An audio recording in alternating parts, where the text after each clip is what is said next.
তুমি কোথায় চলে গেলে। আসসালামু আলাইকুম ওয়া রাহমাতুল্লাহি ওয়া বারাকাতুহু। প্রিয় দর্শক, আওয়ার ইসলামের বিশেষ আয়োজন মনীষী গবেষণা সপ্তাহে স্বাগত জানাচ্ছি। আমি কাউসার লাবিব। আল্লামা ইসহাক ফরিদী রহমাতুল্লাহি আলাইহির জীবন, কর্ম ও সাধনা নিয়ে আওয়ার ইসলাম টিভিতে আজকে থেকে চলছে সপ্তাহ জুড়ে মনীষী গবেষণা সপ্তাহ। সপ্তাহটি আমরা উদযাপন করছি অনলাইন কনফারেন্স, সাধারণ জ্ঞান প্রতিযোগিতা এবং লেখা প্রকাশের মাধ্যমে। লেখা প্রকাশে আল্লামা ইসহাক ফরিদী রহমাতুল্লাহি আলাইহির জীবন, কর্ম ও সাধনা বিষয়ে যে কোনো লেখা আমরা আওয়ার ইসলামে প্রকাশ করছি। সাধারণ জ্ঞান প্রতিযোগিতায় আমাদের আওয়ার ইসলাম টিভি পেজে প্রত্যেক দিন পুরস্কার জেতার সুযোগ থাকছে আল্লামা ইসহাক ফরিদী রহমাতুল্লাহির সংশ্লিষ্ট প্রশ্নের উত্তর দিয়ে। এছাড়া অনলাইন কনফারেন্সের 3টি পর্বে আমরা আল্লামা ইসহাক ফরিদী রহমাতুল্লাহি আলাইহির জীবন, কর্ম, সাধনা নিয়ে আলোচনা করব। 3টি পর্বের প্রথম পর্ব অনুষ্ঠিত হচ্ছে আজকে। আমরা আজকে মনীষী গবেষণা সপ্তাহ শুরু করব পবিত্র কোরআন তেলাওয়াতের মাধ্যমে। আমাদের মাঝে পবিত্র কোরআন থেকে তেলাওয়াত করবেন হাফেজ আরাফাত হুসাইন, রাজধানীর শেখ জনুলুদ্দিন রহমতুল্লাহি আলাইহি দারুল কোরআন মাদ্রাসার ছাত্র। আরাফাত হুসাইনকে আমি অনুরোধ করব কোরআন থেকে তেলাওয়াত করার জন্য।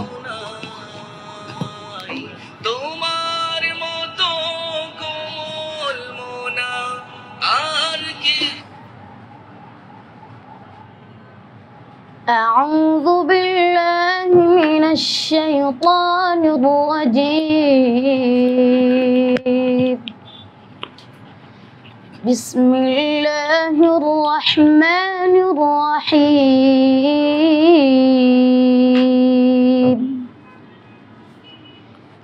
إنه لقرآن كريم في كتاب مكنون لا يمسه إلا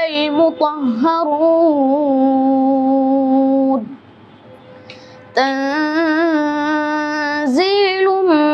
من رب العالمين.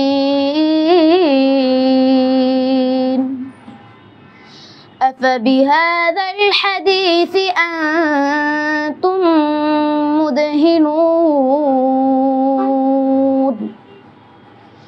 وتجعلون رزقكم أنكم تكذبون. فلولا إذا بلغت الحلقوم وأنتم حينئذ تنظرون ونحن أقرب إليه منكم ولكن لا تبصرون.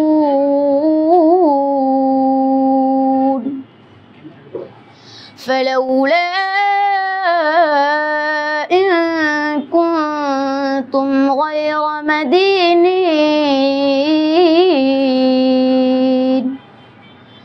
ترجعونها إن كنتم صادقين. فأما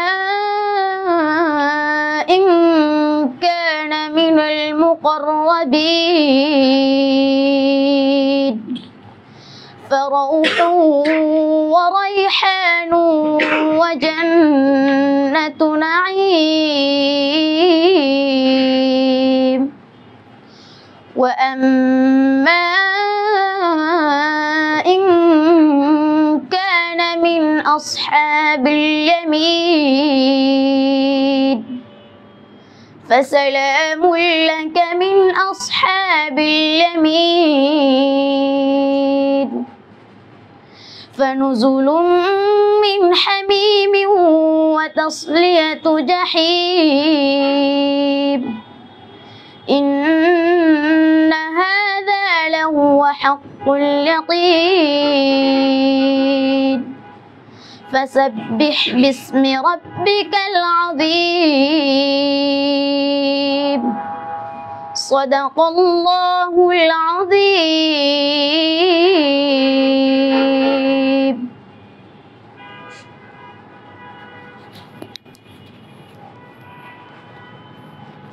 অনেক অনেক শুকরিয়া হাফেজ আরাফাত হুসাইনকে আমাদেরকে চমৎকারভাবে পবিত্র কোরআনুল কারীম থেকে তেলাওয়াত শোনানোর জন্য। আমরা আমাদের অনুষ্ঠানের এ পর্যায়ে আল্লামা ইসহাক ফরিদী রহমাতুল্লাহি আলাইহিকে নিয়ে শিলন বাংলাদেশের প্রেসিডেন্ট মাওলানা মাসুদুল কাদিরের লেখা স্মরণীয় একটি সঙ্গীত শুনব।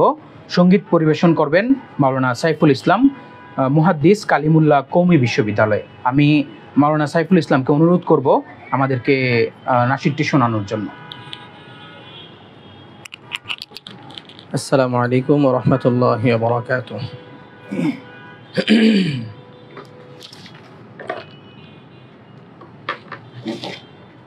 আল্লামা ইসহাক ফরিদী তুমি কোথায় চলে গেলে?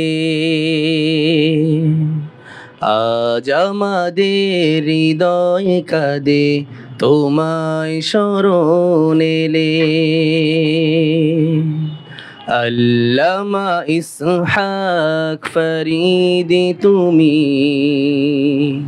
কোথায় চলে গেলে? আজ আমাদের হৃদয় কাঁদে তোমায় শরণ এলে।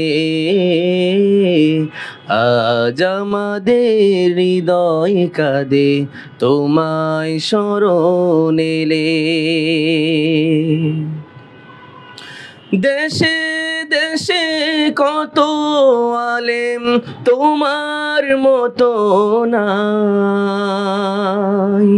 তোমার মতো কোমল মনা আর কি খুঁজে পাই? দেশে দেশে কত আলেম তোমার মতো নাই, তোমার মতো কোমল মনা আর কি খুঁজে পাই? তাই কে বলি কাঁদন আসে সবার নরম দিলে। তাই কে বলি কাঁদন আসে সবার নরম দিলে। আজ আমাদের হৃদয় কাঁদে তোমায় শরণ এলে। আজ আমাদের হৃদয় কাঁদে তোমায় শরণ এলে।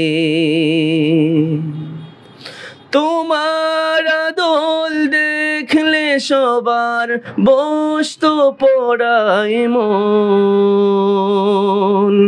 এখন বলো কাকে দেখে কাটাবো জীবন?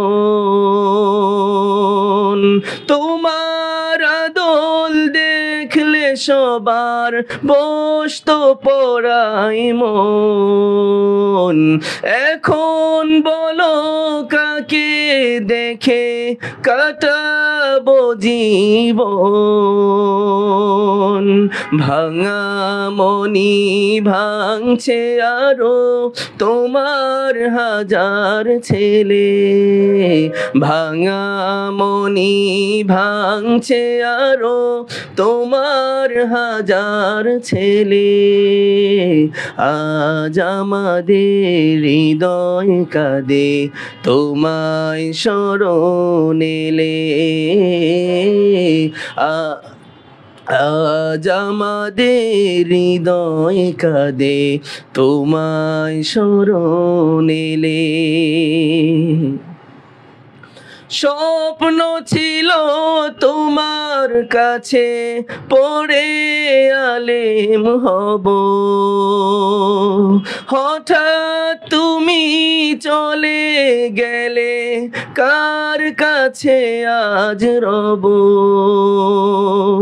স্বপ্ন ছিল তোমার কাছে পড়ে আলেম হব, হঠাৎ তুমি চলে গেলে কার কাছে আজ রব,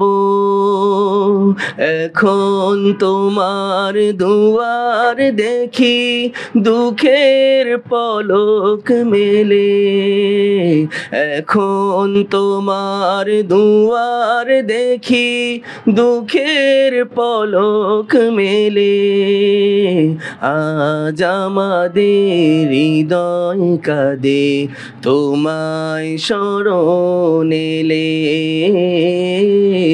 আজ আমাদের হৃদয় কাঁদে তোমায় শরণ এলে, আজ আমাদের হৃদয় কাঁদে তোমায় শরণ এলে। অনেক অনেক শুক্রিয়া। আমরা মাওলানা সাইফুল ইসলামের মায়াবী কণ্ঠে, দরুদি কণ্ঠে মাসুদুল কাদির ভাইয়ের লেখা অসাধারণ একটি সঙ্গীত শুনছিলাম। আসলে আমরা লাইভ শুরু করার আগে আমার কাছে এই সঙ্গীতটির রেকর্ড এসেছিল প্রায় 1-2 ঘন্টা আগে। আমি কতবার শুনেছি আমি নিজেও জানি না। সঙ্গীতটি শুনলেই হৃদয়ের মধ্যে অন্য ধরনের একটি ব্যথা তৈরি হয়, ব্যাকুলতা তৈরি হয়। আমি ইসাক ফরিদী রহমতুল্লাহি আলাইকে চোখে কখনো দেখিনি, আমরা তখন অনেক ছোট। অনেক পরবর্তীতে আমরা এসে তাকে দেখা, তাকে শোনা, তাকে দেখা বলতে তার চিন্তা চেতনাকে দেখা। তো তার চিন্তা চেতনা এত সুন্দর ছিল, এত শানিত ছিল যে তার ছাত্রদেরকে দেখলেই বোঝা যায়। যেমন আমাদের সামনে বসে আছেন শিলন বাংলাদেশের প্রেসিডেন্ট মাওলানা মাসুদুল কাদির ভাই। আমি একটু তার কাছে চলে যাব। তিনি ব্যস্ত মানুষ, ব্যস্ততার মাঝেও আমাদেরকে সময় দিচ্ছেন, সময় দিয়েছেন ইতিপূর্বেও। আমরা প্রায় সময় দেখি যে আপনারা যখন শিল্প সাহিত্যের কথা বলেন, লেখালেখির কথা বলেন, বিশেষ করে ইসাক ফরিদী রহমতুল্লাহি আলাইহির ছাত্র যারা আছে তাদের আলাপ আলোচনায়, কথাবার্তায় ইসাক ফরিদী রহমতুল্লাহির নামটি বারবার চলে আসে। আপনার লেখা সঙ্গীতটি শুনছিলাম, একদম মানে আমরা অন্য এক জগতে চলে গিয়েছিলাম। শিল্প সাহিত্যে ছাত্রদেরকে উৎসাহিত করার জন্য আল্লামা ইসাক ফরিদী রহমতুল্লাহ আলাইহির প্রভাব কেমন ছিল? উনি কিভাবে ছাত্রদেরকে উৎসাহিত করতেন একটু?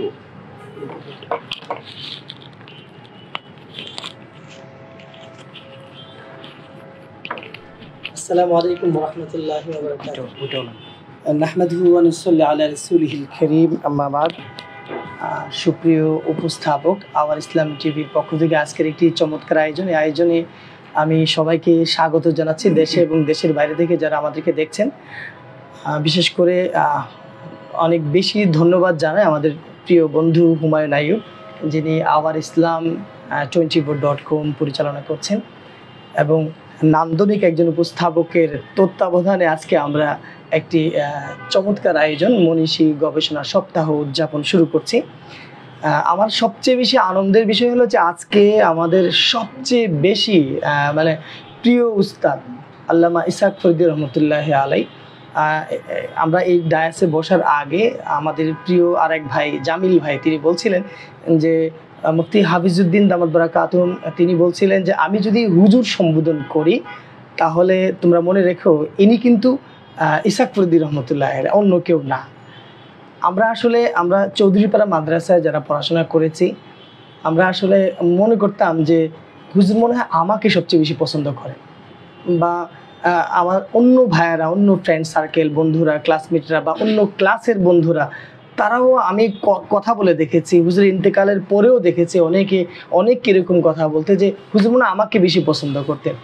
এটা আসলে হুজুর কিভাবে এটা চর্চা করতেন, তার চাহনি, কথা বলা, প্রতিটি অ্যাক্টিভিটি এরকম ছিল যে হুজুর আকৃষ্ট করতে পারতেন। তাকে আসলে আমরা যদি বলি যে দরদি কারিগর, এখন কারিগর বললে কিন্তু শুধু কি তিনি ইলম চর্চা করাতেন? আমি হুজুরের সঙ্গে ইসলামিক ফাউন্ডেশন রিক্সায় করে গিয়েছি, হুজুরের তো গাড়ি ছিল না, রিক্সায় করে যেতেন। মানে আমরা যে কারোর সঙ্গে উঠলেই কিন্তু গপ্প মারেন বা কথা বলতে থাকেন, হ্যাঁ কী করছো, পড়াশোনা ঠিকমতো করো কিনা। এই হুজুর কী করতেন? হুজুর তেলাওয়াত করতেন। তো অনেক সময় দেখতাম হুজুর তেলাওয়াত করতে থাকতেন, কোথাও কোথাও আবার চিন্তা করতেন যে এই আয়াতটা কী পড়লাম। তো এই সময় আবার অনেকে সালামও দিত, তো হুজুর এই চিন্তায় থাকতেন, সালাম মিস হতো উত্তর দিতে। তো পথচারী বা অন্য লোকেরা হয়তো বুঝতেই পারতেন না যে হুজুর আসলে কি কাজ করছেন। তো আমি দেখতাম যে হুজুর পল্টন যাওয়ার আগে 2 পারা 2.5 পারা তেলাওয়াত করে ফেলেন। আমিও হিফজ পড়েছি, হুজুর আস্তে আস্তে শুনিয়ে তেলাওয়াত করতেন। তো এই যে একটা চর্চা, নিজের ব্যক্তিগত জীবন কিন্তু এটা আমি এটা বলছিলাম, আপনি বলছিলেন শিল্প সাহিত্য সব জায়গায় হুজুরকে আপনারা কিভাবে উপস্থাপন করেন। আসলে আমি বলতে চাই, তার কাছে যিনি একবার আমাদের এই শেখ জনুরুদ্দিন তারপর মাদ্রাসার দোতলায় একবার তার সামনে বসে কথা শুনেছে, তার দরদি আলোচনা একবার যে হৃদয়ঙ্গম করতে পেরেছে, এই ব্যক্তি কোনোদিন ইসহাক ফরিদী রহমতুল্লাহকে ভুলতে পারবে। এটা তার আসলে একটা বড় কারামত ছিল। হ্যাঁ, আমরা কিন্তু নিচের ক্লাসে পড়েছি, তা আমরা হুজুরকে এত বেশি কেন, আমি কিন্তু একটা সঙ্গীত লিখেছি এরকম না, আমি এরকম অনেক সঙ্গীত লিখেছি ইসহাক ফরিদী রহমতুল্লাহকে নিয়ে, এগুলো যে শিল্পীরা হারিয়ে ফেলেছে। আমার কাছে মনে হয়েছে যে আমি মনে হয় এই বছরের সঙ্গীতটা আরো ভালো লিখেছিলাম, কিন্তু এগুলো আসলে আসে নাই। তো আমাদের প্রত্যেক ভাইদের, যারা আমাদের ছাত্র ভাই বলি, তারা আসলে ইসহাক ফরিদী রহমতুল্লাহকে এইভাবেই লালন করেন। আজকে হুমায়ুন আইয়ুবকে একটু বেশি অগ্রসর করে রাখতে হয়, কারণ সে মনীষী সপ্তাহ ঘোষণা করে দিয়ে সারা দেশে শত শত হাজার হাজার এই তালেবুল ইলম যারা হযরত ইসহাক ফরিদী রহমতুল্লাহর কাছে পড়াশোনা করেছে, তাদের হৃদয়ের ভিতরে কিন্তু একটা আলো জ্বেলে দিয়েছে। এটা আমরা যে যেখানে আছি সেখান থেকে কিন্তু ইসহাক ফরিদীর, আমার হবিগঞ্জে আমি প্রচুর কথা বলে, আমি জামিয়া নিসে গত শনিবারে কথা বললাম, সেখানে ইসহাক ফরিদী রহমতুল্লাহকে হা করে রয়েছে মানুষজন, যে ইসহাক ফরিদী রহমতুল্লাহকে নিয়ে আমি কথা বলছি। হুজুরের এক একটা কথা আমাদের ভিতর থেকে এরকম চলে আসে, এমন না যে আমাকে কেউ তৈরি করে দিয়েছে যে এখন ইসহাক ফরিদীর কথা বলতে হবে। আমাদের কাছে মনে হয় যে হ্যাঁ, আলেম হওয়া সহজ, হাফেজ হওয়া সহজ, জজ ব্যারিস্টার হওয়া সহজ, কিন্তু মানুষ হওয়া কঠিন, এগুলো ইসহাক ফরিদী রহমতুল্লাহ বলে গিয়েছেন। তো শিল্প সাহিত্য চর্চার আপনি একটা জিনিস খেয়াল করবেন, একটা সময় কিন্তু এরকম ছিল যে চৌধুরীপাড়া মাদ্রাসা নয়, সারা বাংলাদেশে বিশেষত রাজধানী, এখানে শিল্প সাহিত্য নিয়ে কাজ করা, ছড়া কবিতা নিয়ে কাজ করা, গল্পের বই নিয়ে কাজ করা, এগুলো খুবই দুঃসাধ্য একটা বিষয় ছিল। 2004 সালে হুজুরের ইন্তেকালের 1 বছর আগে আমার একটা গল্পের বই বের হয়, রাতুলের রংধনু। সেখানে আমি ভাবলাম যে সাহস করতে পারে না এরকম, একবার পিছা একবার আগে এরকম করতে করতে হুজুরের কাছে আমি চিন্তা করলাম যে আমি একটা বই তৈরি করে ফেলেছি, এখন আমি হুজুরকে দেখাবো না, এটা কি করে হয়, কিন্তু সাহস তো পাচ্ছি না। আর এই জাতীয় কাজে অন্য আর 5 জন যে একজন সাহস দিয়ে যাবে এমন না, কিন্তু সবাই তো ভয় পায়, হুজুর তো এমন একটা প্রিন্সিপালিটি রক্ষা করতে। পরে আমি সাহস করে ঢুকলাম, হুজুরকে দেখাতেই হুজুর মানে হাস্যোজ্জ্বল হয়ে উঠে দাঁড়িয়ে গেলেন, মানে আমার লেখা বই হুজুর মানে এমন হয়ে গেলেন যে এত আদর করলেন, এত কাছে টেনে নিলেন, যে এত মহব্বতের সঙ্গে তিনি আমাকে মানে হৃদয়ের কাছে টেনে নিয়েছে, যে আসলে কোনোদিনই এটা ভুলবার না। এই জন্য ইসহাক ফরিদী রহমতুল্লাহ আলাইকে নিয়ে গবেষণা করা, হুজুরের সঙ্গে যারা ছিলেন তারাও অনেক বড় বড় রতি মহারথীর। আমরা আসলে তখন বুঝতে পারি নাই যে হুজুরের সঙ্গে, আমরা মনে করতাম যে হুজুর তো অনেক বড় আলেম এবং সবাই যোগ্য, এটুকু মনে করতাম, কিন্তু তারা যে প্রত্যেকেই এক একজন শাইখুল হাদিস, প্রত্যেকেই এক একজন বড়, এটা পরে বুঝতে পেরেছে, যে যেখানে গিয়েছে সেখানে কিন্তু প্রিন্সিপাল হয়েছেন, শাইখুল হাদিস হয়েছেন, বড় বড় হাদিসের কিতাব পড়িয়েছেন। এটা ইয়ার মতো একেবারে আগলে রাখার মতো বড় বড় আলেমদেরকে এনে এত চমৎকার করে আগলে রেখেছিলেন, যেটা আসলে পরে সম্ভব হয় না আর কি। অনেক অনেক ধন্যবাদ। আমি আসলে হুজুরের ছাত্রদের সিরিয়ালে যদি করা হয়, একেবারে নিচের তলায় থাকবো। হুজুরের অনেক বড় বড় শাইখুল হাদিস পর্যায়ের হাদিস পড়া, এরকম বড় পর্যায়ের আলেম ওলামা রয়েছেন। বিশেষ করে আজকের এই মঞ্চে আমার প্রিয় উস্তাদ হযরত আল্লামা আসাদ আল হুসাইনি দামাত বারাকাতুহুম তিনি এসেছেন। তিনি কিন্তু একেবারে ইসহাক ফরিদী রহমতুল্লাহ আলাইহির মানে দরজা লাগায় ঝগড়া করার সাথে, এরকম আমরা বলতাম আর কি। যাই হোক, আমাদেরও অনেক প্রিয় উস্তাদ, আমাদের সবার প্রিয় উস্তাদ, তিনিও কথা বলবেন আজকের এই সুখের সময়। এবং দুঃখের কথাটা হলো যে হুজুর আমাদের কাছে নেই। তো হুজুর ইন্তেকালের পরে সবচেয়ে বেশি কষ্ট লেগেছে এরকম যে আমরা আসলে একটা কাজ করার পরে, একটা বই লেখার পরে, একটা ভালো বিষয় মঞ্চায়ন করার পরে আমরা কাকে দেখাবো, এটা কিন্তু আপসেট হয়েছে আমরা হুজুর ইন্তেকালের পরে। আরও আলোচনা হবে ইনশাআল্লাহ। আজকের এই আলোচনায় আমাকে অংশগ্রহণ করার সুযোগ দেওয়ার জন্য অনেক অনেক ধন্যবাদ। শুভকামনা রইল আওয়ার ইসলাম 24.com এর প্রতি। আসসালামু আলাইকুম ওয়া রাহমাতুল্লাহ। অনেক অনেক শুকরিয়া মাওলানা মাসুদুল কাদের ভাই, আপনি ব্যস্ততার মাঝে আমাদেরকে সময় দিয়েছেন। প্রিয় দর্শক, আপনারা কে কোথা থেকে আমাদের লাইভে যুক্ত আছেন তা কিন্তু আমাদেরকে কমেন্টস বক্সে লিখে দিতে পারেন। আমাদের সঙ্গে কে কে যুক্ত আছে আমরা একটু কয়েকজনের কমেন্টস পড়ে নেব। আমাদের সঙ্গে লাইভে যুক্ত আছেন মুফতি মোহাম্মদ আলী, এছাড়া যুক্ত আছেন আনোয়ার হুসাইন, এছাড়া আমাদের সঙ্গে যুক্ত আছেন আল মামুন, এছাড়া আমাদের সঙ্গে যুক্ত আছেন হাসান আল মাহমুদ সহ আরও অনেকে। আপনারা আমরা চর্চা করছি আল্লামা ইসহাক ফরিদী রহমাতুল্লাহি আলাইহির জীবন চর্চা ও কর্মসাধনা নিয়ে মনীষী গবেষণা সপ্তাহ আমরা উদযাপিত করছি আজকে থেকে। আপনাদের যদি কোনো আলেম আপনার পছন্দের থাকে যাকে নিয়ে আমরা মনীষী গবেষণা সপ্তাহ আয়োজন করতে পারি, সে প্রস্তাব কিন্তু আপনি আমাদেরকে কমেন্টস বক্সে জানাতে পারেন, যেমনটি আমাদেরকে জানাচ্ছেন এমডি কামরুল হাসান মারুফ, তিনি আমাদেরকে কমেন্টস করেছেন। আমাদের মাঝে ইতিমধ্যে উপস্থিত হয়েছেন দেশের প্রবীণ আলেমে দ্বীন দারুল উলুম রামপুরা বনশ্রীর শাইখুল হাদিস, এছাড়া আল্লামা ইসহাক ফরিদী রহমাতুল্লাহি আলাইহির দীর্ঘদিনের সহকর্মী বলা যায়, বন্ধু বলা যায়, যেই ভাষায় তাকে বলা হয় মাওলানা আসাদ আল হুসাইন হাফিজাহুল্লাহ। আমরা তার কাছে চলে যাব, তার কাছ থেকে শুনবো স্মৃতি কথা, তার কাছ থেকে শুনবো অজানা অনেক কথা। আমরা হুজুরকে স্বাগত জানাচ্ছি। হুজুর কেমন আছেন? হুজুর কেমন আছেন? আচ্ছা, আমরা এই মুহূর্তে হুজুরকে আমরা একটু পরে যুক্ত করছি। আমরা এখন কিছু কথা শুনবো আল্লামা ইসহাক ফরিদী রহমাতুল্লাহি আলাইহির স্নেহধন্য ছাত্র, জামিয়া ইসলামিয়া আরাবিয়া ষোলগড় মুন্সিগঞ্জের প্রতিষ্ঠাতা প্রিন্সিপাল, আলোচক এবং গবেষক আলেমে দ্বীন মাওলানা হুসাইন আহমদ ইসহাকি হাফিজাহুল্লাহ। মাওলানা হুসাইন আহমদ ইসহাকি হাফিজাহুল্লাহর কাছে আমি একটু জানতে চাইবো, আল্লামা ইসহাক, আপনি তো আল্লামা ইসহাক ফরিদী রহমাতুল্লাহি আলাইহির সরাসরি ছাত্র, আপনার জীবনে হুজুরের অবদান এবং প্রভাব কেমন যদি একটু আপনি বলতেন। নাহমাদুহু ওয়া নুসাল্লি আলা রাসূলিহিল কারীম, আম্মা বা'দ। অনেক অনেক ধন্যবাদ ourislam.com24 মনীষী গবেষণা সপ্তাহ আজকের এই যে প্রোগ্রামটি, ইতিমধ্যে আমি জেনেছি আপনাদের আজকের এই প্রোগ্রামটির প্রস্তাবক আমাদের অত্যন্ত স্নেহের ছোট ভাই, বিজ্ঞ আলেমে দ্বীন হযরতুল আল্লামা হাফেজ মাওলানা সালেহ আহমদ দামাত বরকাতুহুল আলিয়া। এখানে উপস্থিত আছেন আমার সেরেতাজ, আমার শেখ এবং আল্লামা ইসহাক ফরিদী রহমতুল্লাহি আলাইহির দীর্ঘদিনের সহকর্মী এবং হজরতের বন্ধু হজরতুল আল্লামা আসাদ আল হুসাইনি দামাত বরকাতুহুল আলিয়া, এবং আমাদের সঙ্গে যারা এই মুহূর্তে আমাদের আজকের লাইভ প্রোগ্রামে সম্পৃক্ত আছেন সকল অডিয়েন্সদেরকে আমরা শুভেচ্ছা জানাই।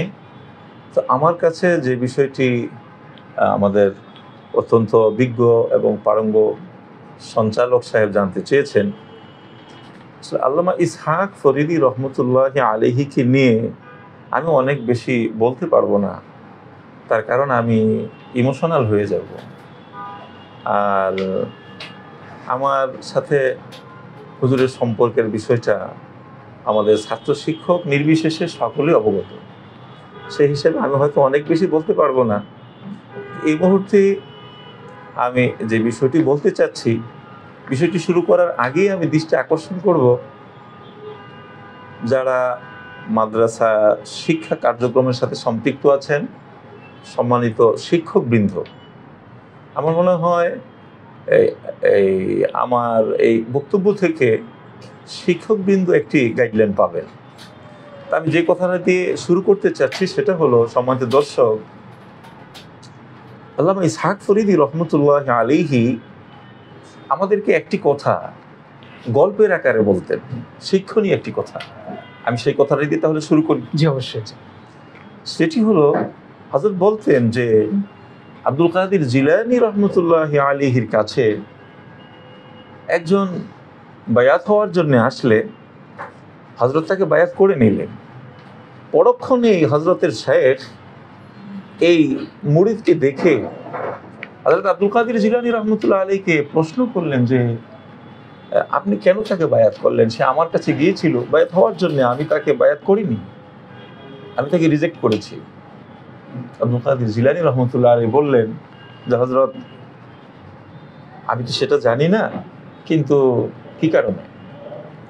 হযরত আব্দুল কাদের জিলানী রহমতুল্লাহ আলাইহি শেখ বললেন তার কপালের মধ্যে আমি শাকী লেখা দেখেছি, আল্লাহ। অর্থাৎ সে হতভাগা। আব্দুল কাদের জিলানী রহমতুল্লাহ আলাইহি বললেন যে শেখ আমি শাকীর নিচে ছাই দেখেছি, মূলত এই কারণে আমি তাকে বায়াত করেছি। আমি যে বিষয়টা বলতে চাচ্ছি সেটা হলো, সংক্ষেপে আগে এতটুকু বলি তারপর ব্যাখ্যায় যাচ্ছি। সংক্ষেপটা হলো আল্লামা ইসহাক ফরিদী রহমতুল্লাহ আলাইহি ছিলেন অমানুষকে মানুষ বানানোর কারিগর। অমানুষকে মানুষ বানানোর কারিগর ছিলেন আল্লামা ইসহাক ফরিদী রহমতুল্লাহ আলাইহি। এই ঘটনার সঙ্গেই হযরত বলতেন যে দেখো তোমরা যারা অনেক বেশি দুষ্টুমি করো তোমাদেরকে তোমাদের হুজুরা রাখতে চায় না, তোমাদের উপর তারা বিরক্ত, কিন্তু আমি তাদেরকে রাখি। এবং এই ভাষাটা বলতেন দৈনিক 1000 বার তোমাদেরকে ওনারা এখান থেকে বিদায় করতে চায়, কিন্তু আমি তোমাদেরকে রাখি। আর আমার উপরে যে হযরতের অবদান, এখানে আমার সম্মানিত ওস্তাদবৃন্দ আছেন এবং আমাদের ছোট ভাই বড় ভাই নির্বিশেষে এখানে অনেকেই আছেন। আমার বিষয়টা সবার কাছে স্পষ্ট যে আসলেই আমি কিন্তু যদিও মাদ্রাসাতে পড়াশোনা করেছি, কিন্তু আমার মন মগজ সব কিছু ভিন্ন একটা জায়গায় ছিল। সেটা হলো আমি মেশকাতের বছর এই ব্ল্যাক বেল্ট যে পদক, যে কি বলে আপনার এটাকে কারাতে ডিগ্রি, জি, আমাদের young dragon martial art centre চিত্রনায়ক মাসুম পারভেজ রুবেল, আমি তার দীর্ঘ প্রায় 15 বছরের শিষ্য। 15 বছরের সাধনার পর আমি সেই ব্ল্যাক বেল্ট ডিগ্রি অর্জন করি। এবং আফতাবনগরে আমার ক্লাব ছিল, আমার স্কুল ছিল, ফাইটার কারাতের স্কুল ছিল, এবং খিদমা হসপিটালের পিছনে আমার আরেকটি স্কুল ছিল। হযরত এগুলো সব জানতেন। বিশ্বের ব্যাপার হলো আমার যেদিন ব্ল্যাক বেল্ট পরীক্ষা সেদিন হযরত আমাকে নিয়ে গেলেন রামপুরা মাদ্রাসায়, এবং আমি বললাম যে হযরত আমি যে আপনাকে সবচেয়ে বেশি ভালোবাসি তার প্রমাণ আজকে আমি দিলাম। জিজ্ঞেস করলেন কি সেটা? আমি বললাম আমার দীর্ঘ 15 বছরের সাধনা, আজকে আমার ব্ল্যাক বেল্ট পরীক্ষা, সেটাকে কুরবান করে চলে এসেছি। হযরত তখন মুচকি হাসলেন। তো আসলে আমি একাধিকবার হুজুরকে বলেছি যে হুজুর আপনি আমাকে ছেড়ে দেন, আমাকে দিয়ে হবে না, আমার অন্যদিকে লাইন ক্লিয়ার, আমি সেখানে চলে যাই। হুজুর আমাকে বলতেন যে না, থাকো থাকো, কাজ নিবে আল্লাহ তাআলা, কাজ করাবেন। তো আসলে হযরতের সেই মায়া, হযরতের সেই আদর, সেই সোহাগগুলো আরো বেশি বাস্তবতায় আমি দেখতে পেয়েছি খুব কাছ থেকে। সেটা হলো হযরতের ইন্তেকালের একেবারে অল্প কিছুদিন পর আমি কিন্তু আর চৌধুরী বাড়ি থাকতে পারলাম না। এটা তো বাস্তবতা যে আমাকে কে আগলে রেখেছিল, আল্লামা ইসহাক ফরিদী রহমতুল্লাহ আলাইহি। যখন হযরত নাই তখন আর আমার থাকা হলো না।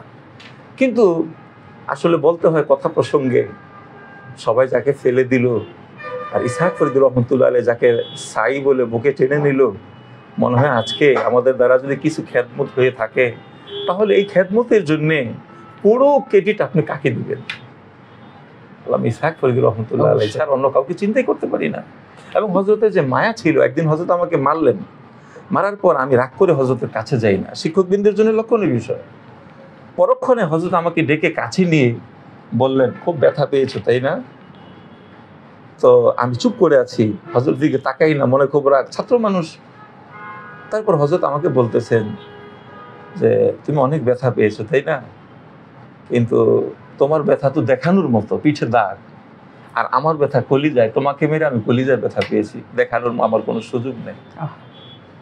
তো একজন শিক্ষক, একজন ওস্তাদ তার ছাত্রকে যখন এইভাবে, সর্বশেষ হযরত ইন্তেকালের পূর্বে আমাকে নাস্তা আনতে দিলেন সকালবেলায়, আমি 3টা পরোটা আনলাম। তো পরক্ষণে আমাদের মায়া ইনাজ ওস্তাদ নুরুল হক সাহেব হুজুর দামাত বারাকাতুহু হযরতের কামরায় ঢুকলেন। হযরত একটা পরোটা খেলেন এবং আমাকে একটা পরোটা দিলেন, আর একটা পরোটা। তো হযরত আমাকে বলতেছেন তুমি এটা খাও। তো যেহেতু নুরুল হক সাহেব হুজুর রুমের ভিতরে চলে আসছে, হযরতের সাথে কথা বলবে, তো আমি আদবের খাতিরে চিন্তা করলাম আমি একটু কিনারে পাশে গিয়ে খাই। হযরত আমাকে বললেন তুমি পরোটাটা আমার কাছে বসে খাও, আমি একটু দেখি। আচ্ছা, এই কথাটা কোন শিক্ষকের কথা না, একজন দরুদি বাবার কথা। তার মানে আল্লামা ইসহাক ফরিদী রহমতুল্লাহ আলাইহি আমাদেরকে যে ভালোবাসা, বাবার শাসন, মায়ের স্নেহ দিয়ে যেভাবে আমাদেরকে আগলে রেখেছেন, আজকে হযরতের সেই আদর সোহাগের কারণেই আমাদের দ্বারা দিনের কিছু খেদমত যদি আল্লাহ পাক কবুল করে থাকেন। অনেক অনেক শুক্রিয়া, অনেক অনেক শুক্রিয়া। আসলে আল্লামা ইসহাক ফরিদী রহমতুল্লাহ স্মৃতি কথাগুলো শুনলে শেষ হবে না, রাত পেরিয়ে যাবে, সকাল হয়ে যাবে। আমরা চমৎকার কিছু স্মৃতি কথা শুনছিলাম। প্রিয় দর্শক, আমাদের মাঝে ইতোমধ্যেই উপস্থিত হয়েছেন আল্লামা ইসহাক ফরিদী রহমতুল্লাহি আলাইহির স্মৃতি বিজড়িত প্রতিষ্ঠান, তার প্রাণের প্রতিষ্ঠান চৌধুরীপাড়া শেখ জনুদ্দিন রহমতুল্লাহি আলাইহি দারুল কুরআন মাদ্রাসার সম্মানিত মুহতামিম ও শাইখুল হাদিস মাওলানা মাহফুজুল হক কাসিমি হাফিজাহুল্লাহ। এছাড়া আরও উপস্থিত হয়েছেন চৌধুরীপাড়া শেখ জনুদ্দিন রহমতুল্লাহি আলাইহি দারুল কুরআন মাদ্রাসার সম্মানিত মুহাদ্দিস মাওলানা ফারুক হোসেন হাফিজাহুল্লাহ। হযরত, আপনাদেরকে স্বাগত জানাচ্ছি আমাদের মনীষী গবেষণা সপ্তাহে। আমি একটু মাওলানা ফারুক হোসেন হাফিজাহুল্লাহর কাছে চলে যাব। হুজুর, আপনার কাছে যদি আমি জানতে চাই যে আল্লামা ইসহাক ফরিদী রহমতুল্লাহি আলাইহিকে বলা হয় যে তিনি ছাত্র গড়ার কারিগর। আমরা কিছুক্ষণ আগে মাওলানা হুসেন আহমদ ইসহাকি হাফিজাহুল্লাহর কাছ থেকেও অনেকগুলো স্মৃতি কথা শুনছিলাম। আপনারা তো অনেক কাছ থেকে হুজুরকে দেখা, ছাত্র গড়ার কারিগর হুজুরকে কেন বলা হতো? আল্লামা ইসহাক ফরিদী রহমতুল্লাহ আলাইহিকে কেন ছাত্র গড়ার কারিগর বলা হতো? আপনার দেখা অনুযায়ী যদি আপনি কিছু আমাদেরকে বলতেন। নাহমাদুহু ওয়া নুসাল্লি আলা রাসূলিহিল কারীম, আম্মা বাদ। আমি কৃতজ্ঞতা পোষণ করি এই মর্মে যে আমি চৌধুরীপাড়ার একজন ছাত্র এবং তার ফারিগিন। আমি অবশ্যই চৌধুরীপাড়া মাদ্রাসায় এসেছি হুজুর আসার 2 বছর আগে। সালের দিকে এটা 1988 শেষে 90 সময়। তো প্রথম বছর আইসা একজন মুহতামিম পেয়েছিলাম, দ্বিতীয় বছর আরেকজন, তৃতীয় বছর আইসা দেখি আল্লামা ইসহাক ফরিদী রহমতুল্লাহ আলাইহি মাদ্রাসার মুহতামিম হয়েছে। শুধু উনি একা না, আমাদের যে উস্তাদ মুহতারাম আসাদ সাহুদুর আছেন, ওনারা সহ মোটামুটি এক জাক ওলামায়ে কেরাম আসছেন এখানে। আসলেই হুজুর কি বলবো, আমাদের ইজতিমাইভাবেও হুজুর আমাদেরকে সমঝাইতেন, বোঝাইতেন এবং এনফেরাদি নিয়েও ডেকে ডেকে একটা ছেলেকে, একটা ছাত্রকে এই কথাই বুঝাইতেন যে বাবা তোমার জীবনটা কি করো, বিশ্ব তোমার দিকে তাকিয়ে আছে, বিশ্ব তোমার কাছ থেকে অনেক কিছু চাচ্ছে, লেখাপড়ার প্রতি মনোযোগী হও, মেহনতি হও, নিজেকে যোগ্য হিসেবে গড়ে ওঠাও। আসলে হুজুরের এই সমস্ত কথায় আমি একজন ছাত্র হিসাবে আমি কিন্তু 9 বছর থেকে একদম তাকমিল পর্যন্ত হুজুরের সঙ্গ পাইছি। ছাত্র হিসেবে যেটা বুঝতাম যে হুজুর আসলেই একজন পিতৃত্বের যে একটা মায়া দরদ, তা নিয়ে আমাদেরকে ঘরে উঠাইতেন। একবারের ঘটনা, এক রমজান মাস বন্ধ, হুজুর আমাকে রাখলেন, অনেকের বিদায় করে দিলেন যে তোমরা তাবলিগে যাও, আমাকে রাখলেন। রাইখা হুজুর কি কাজটা করলেন, কিতাব দিলেন। 1 সপ্তাহ একটা কিতাব দিতেন যে এটা মোতালা করো, আমি তোমার ইমতিহান নিব। ঠিকই হুজুর প্রতি সপ্তাহে কিতাব দিতেন আর ইমতিহান নিতেন। তা আসলেই যে ছাত্র গড়ার কারিগর আমি নিজে হুজুর থেকে সেটা উপলব্ধি করেছি।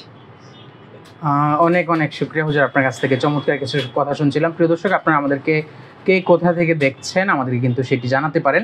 আমাদেরকে ইতিমধ্যেই জানিয়েছেন আইয়ুব আনসারি, তিনি আমাদেরকে দেখছেন ভোলা থেকে। তাছাড়া শাখাওয়াত হোসেন চমৎকার এই আয়োজনের জন্য আওয়ার ইসলামকে ধন্যবাদ জানিয়েছেন। নুরুল হক সিরাজি আমাদের সঙ্গে যুক্ত আছেন। এছাড়া যুক্ত আছেন সুলতান আহমদ জাফরি, তিনি পঞ্চগড় থেকে দেখছেন। এছাড়া আমাদের সঙ্গে লাইভে যুক্ত আছেন শাখাওয়াত হোসেন রাহাত, এছাড়া যুক্ত আছেন মাসুদুল কাদির। তারা তাদের অভিপ্রায়গুলো জানাচ্ছেন। আপনি কোথা থেকে আমাদেরকে দেখছেন সেটি কিন্তু জানাতে পারেন। এছাড়া ইসহাক ফরিদী রহমতুল্লাহি আলাইহির কোনো স্মৃতি কথা যদি আপনি জানতে চান তাহলে কিন্তু সেটিও আপনি কমেন্টস বক্সে লিখতে পারেন। এছাড়া আল্লামা ইসহাক ফরিদী রহমতুল্লাহি আলাইহিকে নিয়ে আওয়ার ইসলাম 24.com যেভাবে মনীষী গবেষণা সপ্তাহের আয়োজন করেছে, অন্য কাউকে কোনো আলেমকে, স্মরণীয় বরণীয় কোনো আলেমকে নিয়ে আওয়ার ইসলাম যদি এরকম কোনো আয়োজন করতে চায় বা আয়োজন করে তাহলে তিনি কে হতে পারেন সেই নামটি আপনি প্রস্তাব করতে পারেন। প্রিয় দর্শক, আমাদের মাঝে ইতিমধ্যেই উপস্থিত হয়েছেন শ্রদ্ধেয়ভাজন আলেমে দিন, মুফাক্কির আলেমে দিন, মালিবাগ জামিয়া শারিয়া মালিবাগের নায়েবে মুহতামিম, বিজ্ঞ মুফতি হাফিজ উদ্দিন হাফিজাহুল্লাহ।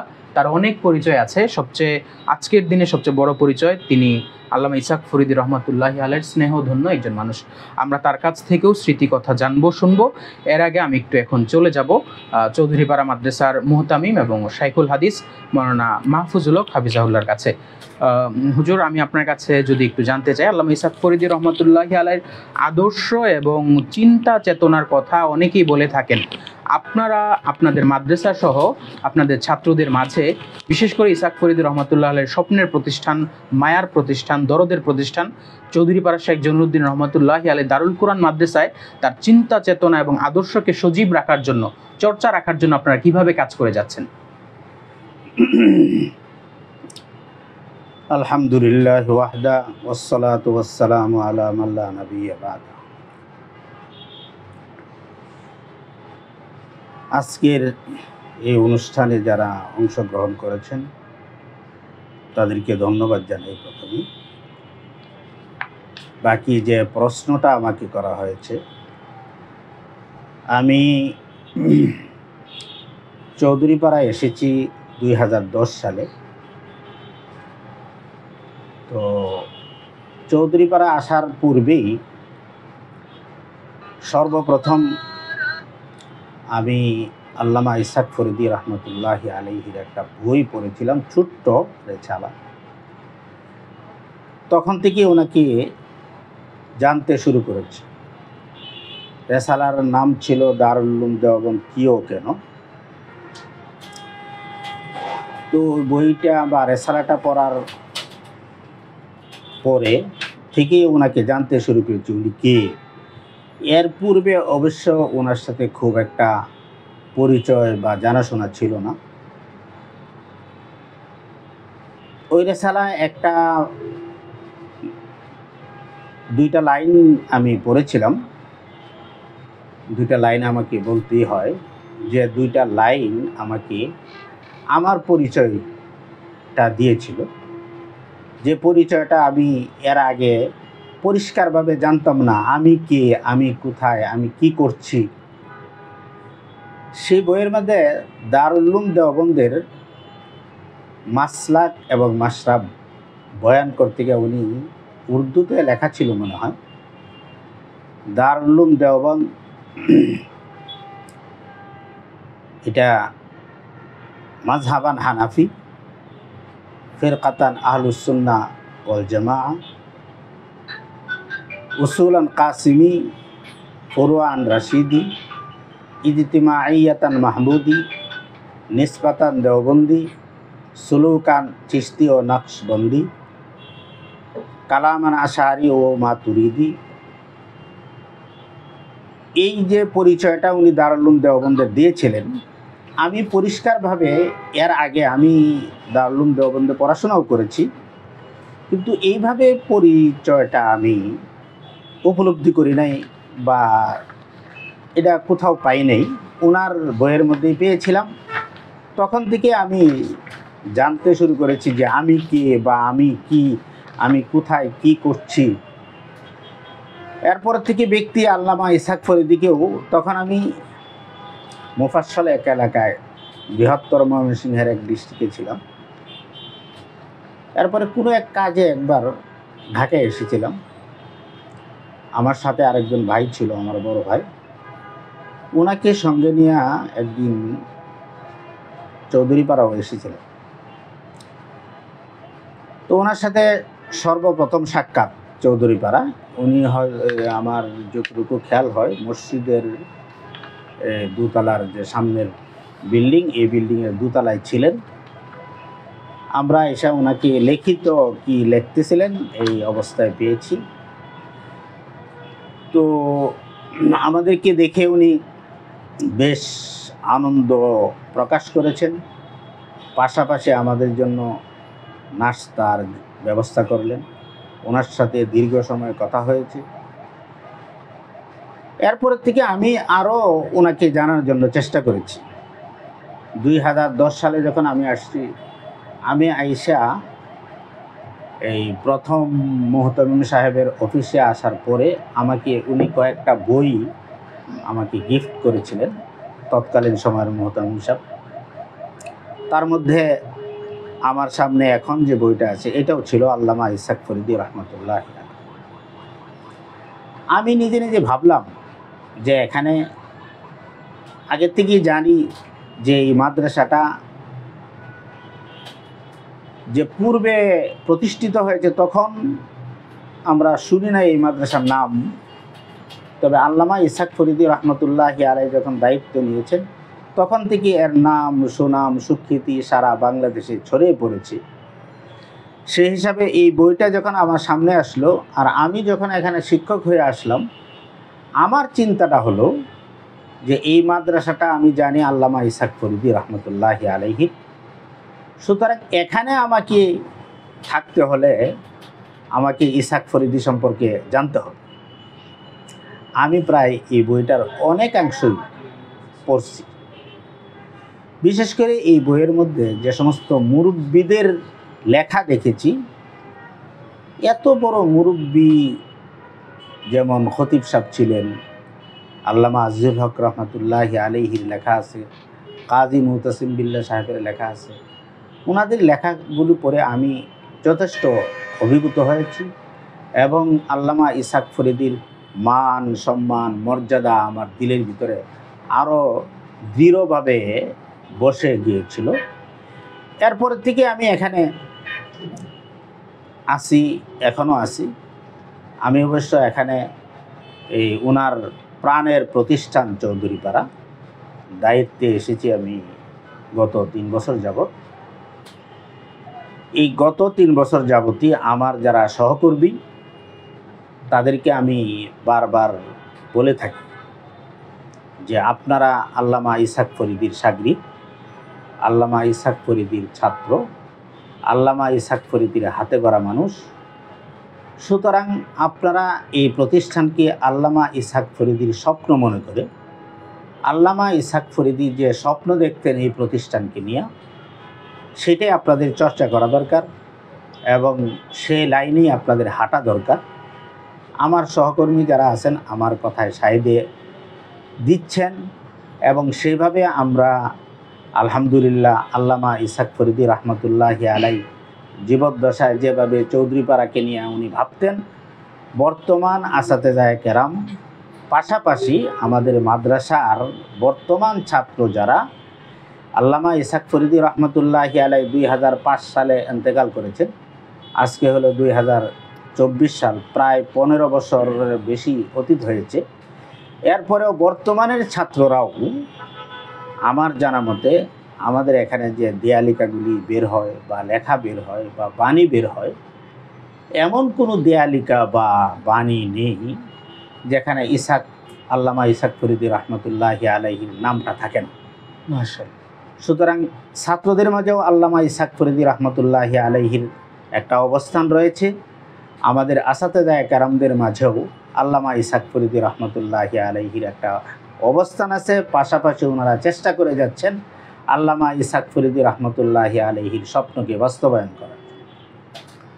অনেক অনেক শুকরিয়া। আমরা আলোচনা শুনছিলাম শেখ জনুরুদ্দিন রহমতুল্লাহ আলাইহি চৌধুরীপাড়া মাদ্রাসার সম্মানিত মুহতামিম এবং শাইখুল হাদিস মাওলানা মাহফুজুল হক কাসিমি হাফিজাহুল্লাহ। তিনি আমাদেরকে আলোচনা শোনাচ্ছিলেন চৌধুরীপাড়া মাদ্রাসায় আল্লামা ইসহাক ফরিদী রহমতুল্লাহ আলাইহির চিন্তা চেতনা আদর্শকে বাস্তবায়নের জন্য তারা কীভাবে কাজ করে যাচ্ছেন। প্রিয় দর্শক, আপনারা কে কোথা থেকে দেখছেন তা কিন্তু লিখতে পারেন। আপনারা দেখছেন আওয়ার ইসলাম আয়োজিত মনীষী গবেষণা সপ্তাহ। আমরা আজকে আলোচনা শুনছি অনলাইন কনফারেন্স প্রথম পর্বের। আমরা আলোচনা শুনছি আল্লামা ইসহাক ফরিদী রহমতুল্লাহ আলাইহির জীবন কর্ম সাধনা বিষয়ে। আমাদের সঙ্গে যুক্ত আছেন বিভিন্ন জায়গা থেকে অনেকে, যেমন আমাদের সঙ্গে যুক্ত আছেন শাখাওয়াত রাহাত। তিনি জানিয়েছেন তিনি আল্লামা ইসহাক ফরিদী রহমতুল্লাহ আলাইহির সহধর্মিণী এবং সন্তানদের সম্পর্কে জানতে চায়। পাশাপাশি আল্লামা ইসহাক ফরিদী রহমতুল্লাহ অনুদিত সম্পাদিত বইগুলো কিভাবে কোথায় পাওয়া যায় সেগুলো তিনি জানতে চায়। আমাদের সঙ্গে আমাদের আরও 2টি পর্ব আছে লাইভের, যেখানে আল্লামা ইসহাক ফরিদী রহমতুল্লাহের সন্তান এবং তার আত্মীয় স্বজন যুক্ত হবে, সেখানে তার পরিবার সম্পর্কে আমরা জানবো। এছাড়া তার লিখিত বইগুলো কিভাবে পাওয়া যায় সেগুলো আমরা তার সাহিত্য চর্চা করে এমন ছাত্রদের কাছ থেকে জানবো এবং আপনাদেরকে জানাবো। আমাদের সঙ্গে যুক্ত আছেন এমডি নাদিম মাহমুদ, তিনি কেরানীগঞ্জ থেকে দেখছেন। সাজিদ সাজু আমাদের সঙ্গে যুক্ত আছেন। শেখ নূর মোহাম্মদ যুক্ত আছেন শেখ খলিল, মোহাম্মদ দেলার হোসেন, মোহাম্মদ মাহাদি, বনশ্রী মাদ্রাসা, আহমদ আল গাজী, জিয়াউল আশরাফ, এছাড়া উমর ফারুক, এছাড়া সহ অনেকে যুক্ত আছেন। আপনারা কে কোথা থেকে দেখছেন, স্পেসিফিক কোনো প্রশ্ন আপনাদের আছে কিনা আজকের অনুষ্ঠান সম্পর্কে, সেটি কিন্তু আপনারা জানাতে পারেন। আমরা চলে যাব আমার প্রবীণ আলেমেদিন আল্লামা ইসহাক ফরিদী রহমাতুল্লাহি আলাইহির দীর্ঘদিনের সহকর্মী, বন্ধু এবং তার চিন্তাকে যিনি এখন ছাত্রদের মাঝে বিলিয়ে দিচ্ছেন, প্রবীণ আলেমেদিন মাওলানা আসাদ আল হোসাইন হাফিজাহুল্লাহ, দারুল উলুম রামপুরা, বনশ্রী, ঢাকার শাইখুল হাদিস। আমরা প্রথমেই তার কাছ থেকে জেনে নেব চৌধুরীপাড়া শেখ জনুরুদ্দিন রহমতুল্লাহি আলাইহি দারুল কোরআন মাদ্রাসার মোতাওয়াল্লি এবং মসজিদে নূরের মোতাওয়াল্লি জনাব ইমাদউদ্দিন নোমানের একটি লিখিত বক্তব্য তিনি আমাদের দর্শকদের জন্য পাঠ করে শোনাবেন। এরপর আমি হুজুরের আলোচনায় চলে যাব।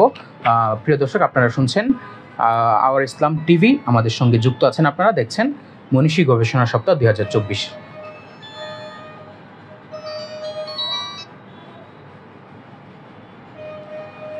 নাহমাদুহু ওয়া নুসাল্লি আলা রাসূলিল কারীম, আম্মা বা'দ।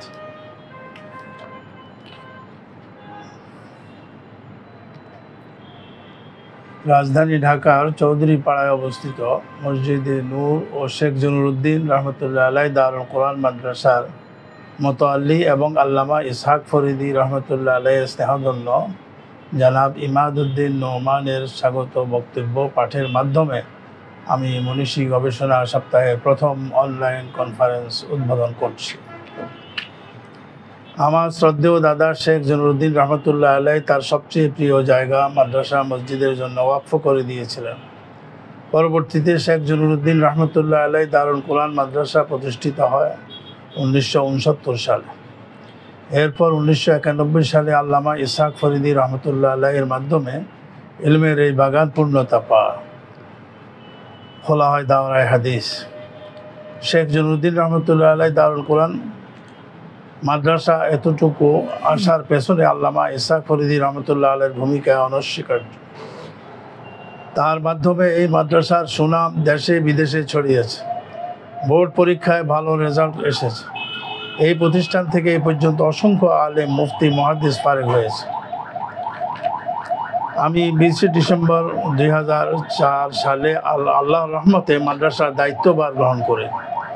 এরপর 6 মাসের মতো ইসহাক ফরিদী রহমতুল্লাহ আলাইহি হুজুরকে পাই। এই অল্প সময়ের মধ্যেই পূর্ণাঙ্গ মাদ্রাসা কাকে বলে সেটা তিনি আমাকে শিখিয়ে গিয়েছেন। কীভাবে মাদ্রাসা চালাতে হবে সেই বিষয়ে সব কিছু বুঝিয়েছেন। আমরা ইসহাক ফরিদী হুজুরের জন্য দোয়া করি, আল্লাহ তার কবরকে জান্নাতের বাগিচা বানিয়ে দিন, আমিন। অনেক অনেক শুকরিয়া শেখ জনুরুদ্দিন রহমতুল্লাহ আলাইহি দারুল কোরআন মাদ্রাসা এবং মসজিদে নূরের মোতাওয়াল্লি জনাব ইমাদউদ্দিন নোমান সাহেবের লিখিত বক্তব্য আমাদেরকে পাঠ করে শোনানোর জন্য।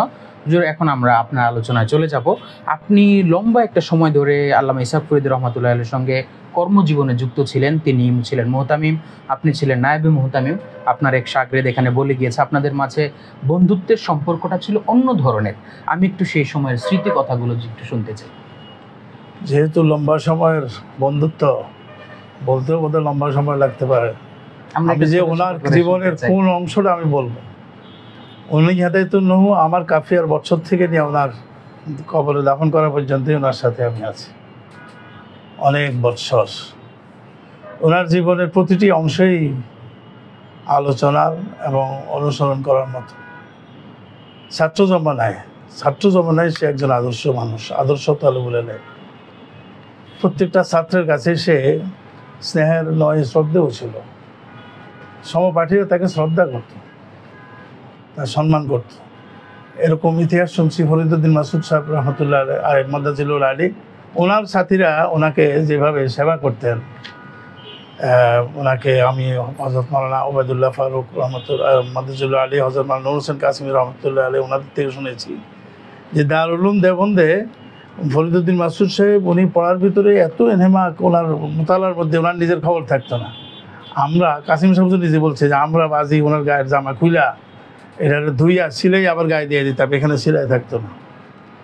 সেটা বলা আমার উদ্দেশ্য না। ইসহাক ফরিদী রহমতুল্লাহ আলাইহির ক্ষেত্র এরকম দেখেছি। আর পাশাপাশি রুমে থাকতাম ফরিদাবাদে, তো আমি ওনার সাথে আন্তরিকতা প্রথম দিন থেকে। উনি ওই জমাতে ফার্স্ট বয় ছিলেন, আমিও আমার জমাতে ফার্স্ট বয় ছিলাম। পরে অথচ জাফর সাহেব আসার পরে আবার কিছু উনি নিয়ে গেছে আমার থেকে, আবার আমি আছি, এরকম একটা অবস্থা ছিল। তো ইসাক সাহেব রহমতুল্লাহ আলাই, তো উনি ওই সময় একজন ওস্তাদ যে অবদান রাখে সাথীদের ক্ষেত্রে সেই অবদানে রাখতেন। উনি শুধু তাকরার করেতেন তা না, উনি প্রত্যেকটা সাথীর খবর নিতেন আলাদা আলাদাভাবে। যে কেউ দুর্বল আছে তো তাকে আলাদা ডাইকা তার দিতেন, তাকে ধরাই দিতেন। যার কারণে আমি চিন্তা করতাম যে ছাত্ররা কেন ওনার উপর এত মুগ্ধ, সে কারণ ছিল এটা। আর ওখানে তো আমরা কয়েক বছরে ছিলাম একসাথে।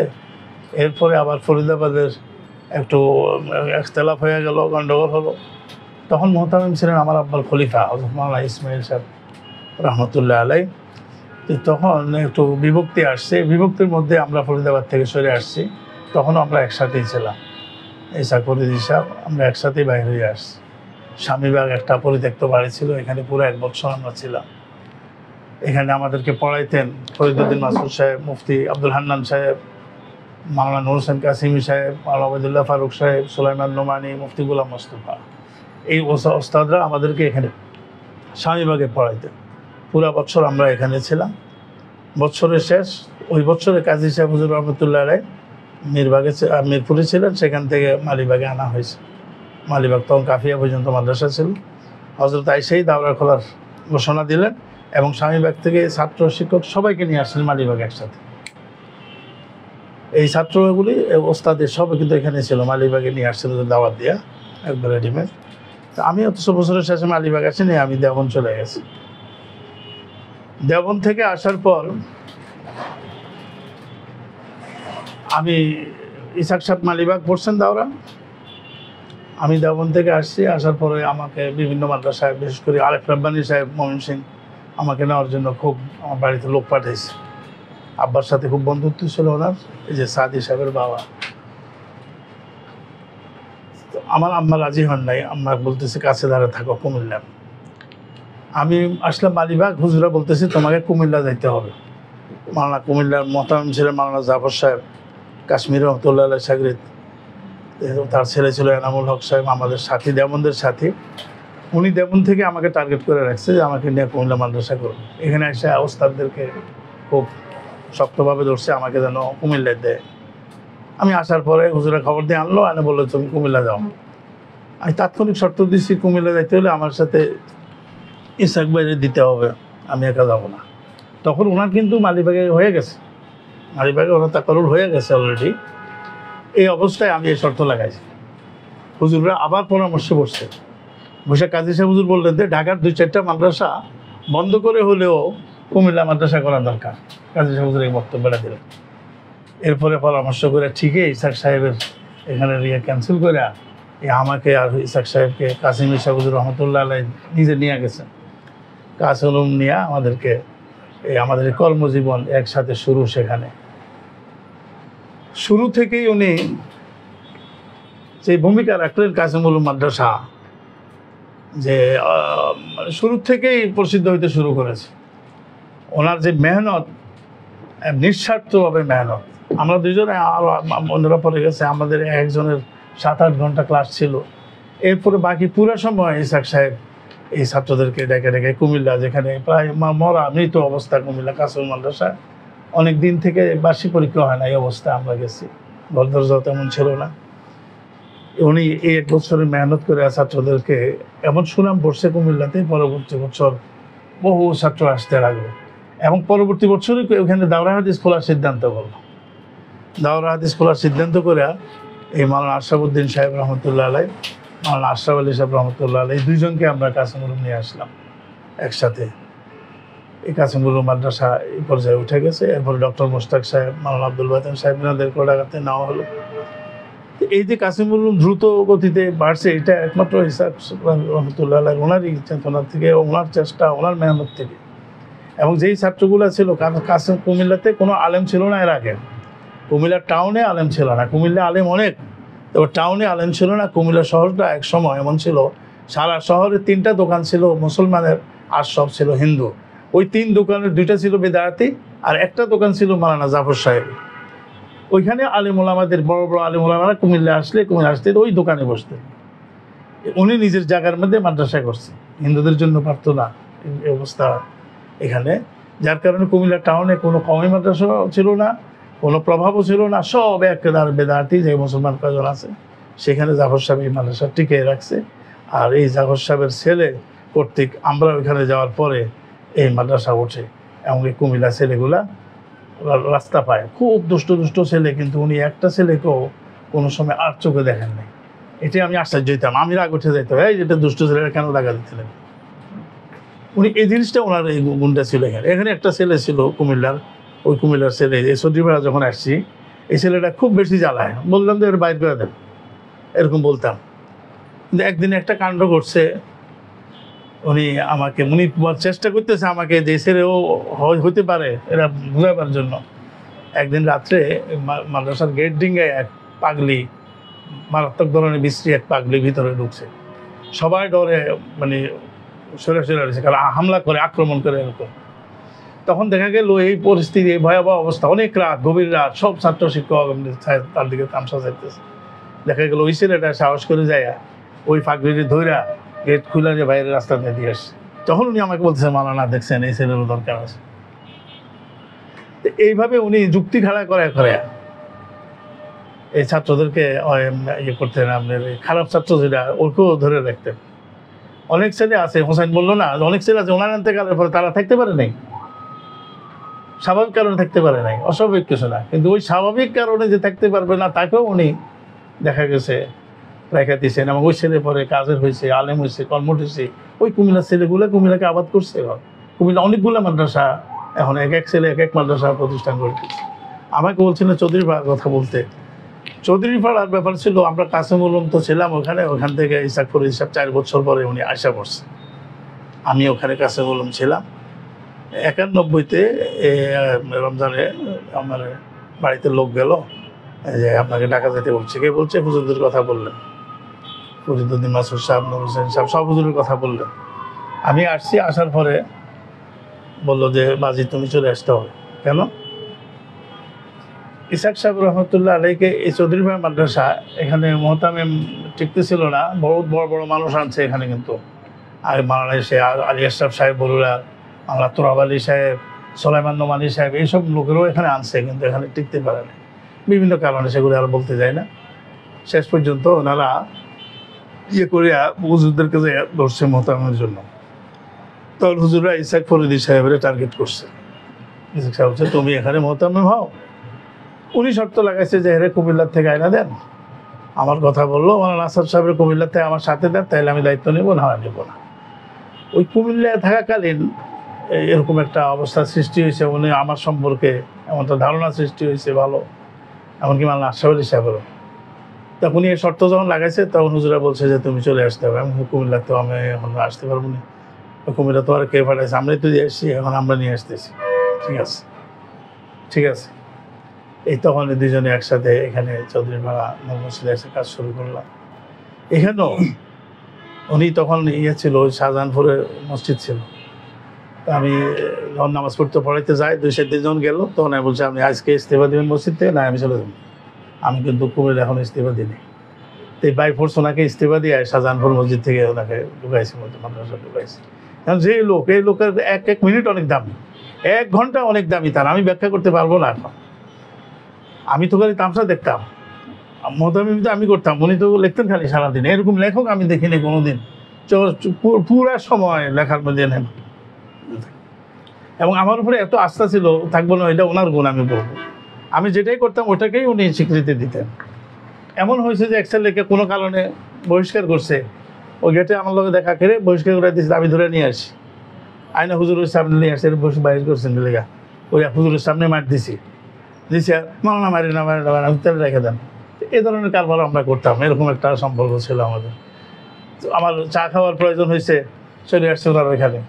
অনেক সময় মেহমান সব সময় আসতো, তো আমি আসলে আবার বিভিন্ন কথাবার্তা উঠিতাম, তাড়াতাড়ি চা নাইতো, আনা খাওয়াই আমার বিদায় দিতাম। এমন একজন মানুষ, আমার সাথে এরকম সম্পর্ক ছিল ওনার, ওনার পারিবারিক ব্যাপার পর্যন্ত সব কিছু আমার সাথে শেয়ার করতেন, সব কিছু আমার সাথে শেয়ার করতেন এবং আজীবন করেছে। এই জীবনে আমাদের কোনোদিন বিতর্ক হয় নাই। এই যে উনি মোহতামিম, আমি বলতাম ওইখানে সবাই যে কোনো মোহতামিম না, মোহতামিমের মধ্যে এত সম্পর্ক নাই। আসলে আমাদের এরকম সম্পর্ক ছিল, একজনের ফ্যাটের কথা একজনের, উনি বেজার হয়ে ওনার সাথে আমি দেখা গেছে 2 ঘন্টা থাকতে পারি নাই। কোনো কারণে হয়তো বেজার হয়েছি, 2 ঘন্টা থাকতে পারেনি উনি এটাকে যেভাবেও ফ্রি করে নিছেন আর কি। এরকম একটা মনের মানুষ আছে উনি মোতামেম, আমি নাই মোতামেম।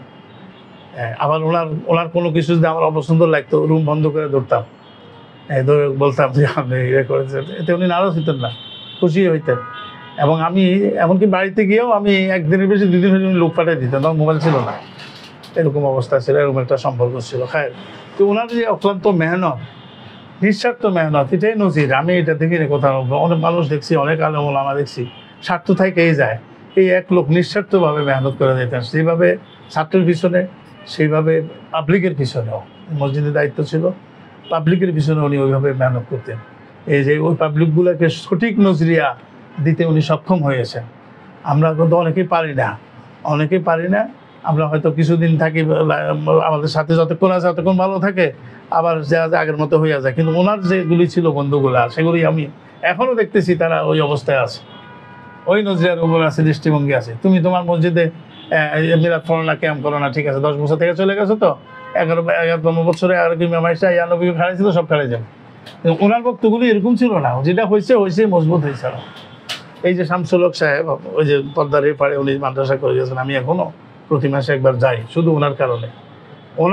ওনার তৈরি লোক, ওনার কথায় এবং হজরতের সাথে সম্পর্ক করে দিয়েছেন। আর হজরত বলছে তোমরা এরকম মক্তব করো, মাদ্রাসা করো। ওই লোক ওই নদীর এই পাড়ে অনেকগুলা মক্তব করছে, একটা মাদ্রাসা করছে, হজরতকে ওখানে নিচে। ইসাক ফরিদী সাহেব যাইতেন সবসময়, ওনার পরে আমি এই পর্যন্ত যাই আসছি। খালি শাড়ি না, শুধু এই জন্য আমি শাড়ি দিলে মাদ্রাসাটা বলে যাবো, উৎসাহিত তারা।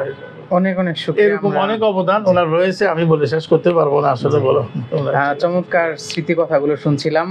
আমরা আবারও আপনার কাছে আসব। আসলে ইসাক ফরিদী রহমতুল্লাহের সঙ্গে আপনার দীর্ঘ দিনের সম্পর্ক, চলাফেরা, এগুলো আসলে কয়েক ঘন্টায় শুনেও শেষ করা যাবে না। আমরা এগুলো ইনশাআল্লাহ লিখিতভাবে চাই যেন মানুষের সামনে চলে আসে, এবং এগুলো পড়ে যেন মানুষ গঠন হতে পারে, নিজেরা গঠন হতে পারে, মুহতামিম এবং নায়েবে মুহতামিমের সম্পর্ক কেমন হবে তা যেন শিখতে পারে। আমি চলে যাব শ্রদ্ধাভাজন আলেমে দিন, জামিয়া শারিয়া মালিবাগ ঢাকার নায়েবে মুহতামিম মুফতি হাফিজউদ্দিন হাফিজাহুল্লাহর কাছে। হুজুরের কাছে আমরা চলে যাব। হুজুর সরাসরি আল্লামা ইসাক ফরিদী রহমতুল্লাহের ছাত্র। আমি তার কাছে একটু জানতে চাইবো যে আল্লামা ইসাক ফরিদী রহমতুল্লাহি আলাইহির দর্স এবং ফিকির কেমন ছিল। আল্লামা ইসাক ফরিদী রহমতুল্লাহি আলাইহি ছাত্রদের মাঝে তুমুল জনপ্রিয় ছিলেন এবং তার সহকর্মীদের মাঝেও হৃদ্যতা বজায় রাখতেন। আমরা শুনছিলাম যে তার সহকর্মীদের সঙ্গে তার কেমন সম্পর্ক ছিল। নায়েবে মুহতামিম যিনি ছিলেন তার সঙ্গে দীর্ঘদিন পর্যন্ত একটি চমৎকার সম্পর্ক ছিল। তো তিনি কিভাবে তার দর্স প্রদান করতেন এবং তার ফিকির চিন্তা চেতনা কেমন ছিল, মুফতি হাফিজউদ্দিন হাফিজাহুল্লাহ শ্রদ্ধাভাজন আলেমে দ্বীন, আপনি যদি আমাদেরকে কিছু স্মৃতিকথা জানাতেন তার দর্স এবং ফিকির সম্পর্কে। বিসমিল্লাহির রহমানির রহিম। আলহামদুলিল্লাহি ওয়া কাফা ওয়া সালামুন আলা ইবাদিহিল্লাযীনা ইসতাফা, আম্মা বা'দ। আল্লামা ইসহাক ফরিদী রাহমাতুল্লাহ আলাইহি আমার কাছে সবচেয়ে বড় পরিচয়, তিনি আমার ওস্তাদ ছিলেন। দীর্ঘ 8 বছর আমি একজন নগণ্য ছাত্র হিসাবে হুজুরের সোহবতে ধন্য হতে পেরেছি। এই জন্যে আমাদের দোয়া থাকবে অবশ্যই, আল্লাহ পাক হজরতের সকল খেদমাতগুলোকে নাজাতের জরিয়া বানান। ইতিপূর্বে আমরা আলোচনা শুনে আসছি, বিশেষ করে চৌধুরীপাড়া মাদ্রাসাকে কেন্দ্র করে 1991 সালে হযরত চৌধুরীপাড়া মাদ্রাসার মুহতামিম হিসেবে যখন তাশরিফ এনেছে, কাকতালীয়ভাবে গ্রাম থেকে আমি ওই বছরে এই মাদ্রাসায় ভর্তি হয়েছি। তখন আমি হেদায়েতুন্নহ জামাতের একজন ছাত্র। কাফিয়া জামাত থেকে অনেক কিতাব আলহামদুলিল্লাহ হুজুর আমাদের দেশটাকে অনেক মহব্বত করতেন, এবং এটা মোটামুটি সব ছাত্রই বলবেন যে হুজুর আমাকে বেশি মহব্বত করতেন, এটা ওনার একটা বৈশিষ্ট্য ছিল। সেই সুবাদে কাফিয়া কিতাব হুজুর নিজে পড়াইছেন আমাদের। শরফিকা জামাতের তরজমাতুল কোরআন, জালালাইন জামাতের জালালাইনের একটা অংশ, এবং আল ফৌজুল কাবির, মিশকাত জামাতের মিশকাত আউয়াল, দাওরা হাদিসের জামাতে তো এক হিসেবে সব কিতাব হুজুরই পড়াইছেন বলা চলে। বুখারী শরীফের বাদুল ওয়াহি ছাড়া বাদুল ওয়াহির অংশটা আমরা পড়েছি হযরতুল আল্লামা আমাদের উস্তাদ আল্লামা ফরিদউদ্দিন মাসউদ দামাত বারাকাতুহুমের কাছে। হুজুরের ব্যস্ততার কারণে শুধু বাদুল ওয়াহিটাই আমরা পড়তে পেরেছি, আর বাকি বুখারী আউয়ালের বাকি পুরা অংশ, বুখারী শরীফ সানি পুরাটাই বা তাকরির এবং তিরমিজি শরীফ আউয়াল হুজুর পড়াইছে। হুজুরের দর্শের অন্যতম একটা বৈশিষ্ট্য ছিল এই, সব ছাত্র দর্শে মনোনিবেশ করতে বাধ্য ছিল। আমাদের অনেক সময় দেখা যায় কিছু ছাত্র গাফেল থাকে, আনমানসিকতা নিয়ে বসে থাকে, কিন্তু হুজুরের দর্শে এরকম সুযোগ খুব কমই হতো। কোনো ছাত্র সাহস ছিল না যে হুজুর দর্শে আছেন আর সে অন্য মানসিকতা নিয়ে বসে থাকবে। এটা একটা হুজুরের অন্যতম বৈশিষ্ট্য ছিল। দ্বিতীয় হলো, বিশেষ করে আলহামদুলিল্লাহ আমাদের অনেক বিদগ্ধ আসাতেজায়ে কেরাম বিভিন্ন বৈশিষ্ট্য নিয়ে দর্শ প্রদান করেন, তবে হুজুরের অন্যতম একটা বৈশিষ্ট্য ছিল দর্শি কিতাবের ইবারত মুখস্থ ছিল। মাশাআল্লাহ। কাফিয়া কিতাব যখন পড়াইতেন তখন কাফিয়ার যে কোনো আলোচনা সাপেক্ষে কথা আসতো, কোন কিতাব থেকে হুজুর বলতেছেন ওই কিতাবের ইবারত মুখস্থ শোনাইতেন এবং আমাদের থেকে কাফিয়ার পুরা কিতাব মুখস্থ করাইছে। ওনার বক্তব্য ছিল মূল কিতাব মুখস্থ করতে হবে, নতুবা ইলমের পুখতেগি হাসিল হবে না। এভাবে নিজেও মুখস্থ করে আসতেন, মুখস্থ খুব হুজুর ইবারত শোনাইতেন, এটা একটা বৈশিষ্ট্য ছিল। 3 নম্বর বৈশিষ্ট্য ছিল দর্শের ব্যাপারে, কোনো ছাত্র যেন এই ইলম হাসিলের মিশন থেকে ঝরে পড়ে না যায়, দুর্বল হোক ভালো হোক মন্দ হোক। আমার অন্যতম আরেকজন ওস্তাদ ইতিপূর্বে হযরতুল আল্লাহ হযরত মাওলানা আসাদ হুসাইনি দামাত বারাকাতুহুম আল্লামা ইসহাক ফরিদি রহমতুল্লাহ আলাইহি সম্পর্কে বলেছেন কিছু কথা। কোনো ছাত্র যদি মাদ্রাসার কানুনের কারণে বহিষ্কার করতেও হয়েছে, হুজুর এটা বলতেন এবং আমি যতটুকু দেখেছি বাস্তবে তাই করতেন। হুজুর বলতেন মাদ্রাসা এটা আমার একটা হাসপাতালের মতো। হাসপাতালে যদি কোনো রোগী সুস্থ না হয় তাহলে এক হাসপাতালের কর্তৃপক্ষ অপর হাসপাতালের কাছে অফার করে, অমুক হাসপাতালে যাও, আমার এখানে হচ্ছে না তো পিজিতে যাও। কিন্তু কোনো হাসপাতালের কর্তৃপক্ষ বা ডাক্তার এই কামনা করে না যে আমি যেহেতু পারলাম না তো সে মারা যায়।